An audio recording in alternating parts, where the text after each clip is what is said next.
আমার সেই গল্পটা এখনো শেষ হয়নি।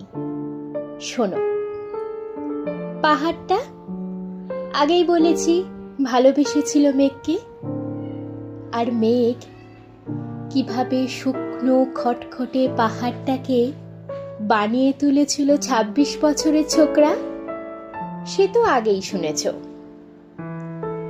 সেদিন ছিল পাহাড়টার জন্মদিন।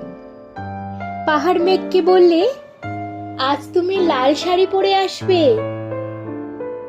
মেঘ পাহাড়কে বললে, আজ তোমাকে স্নান করিয়ে দেব চন্দন জলে।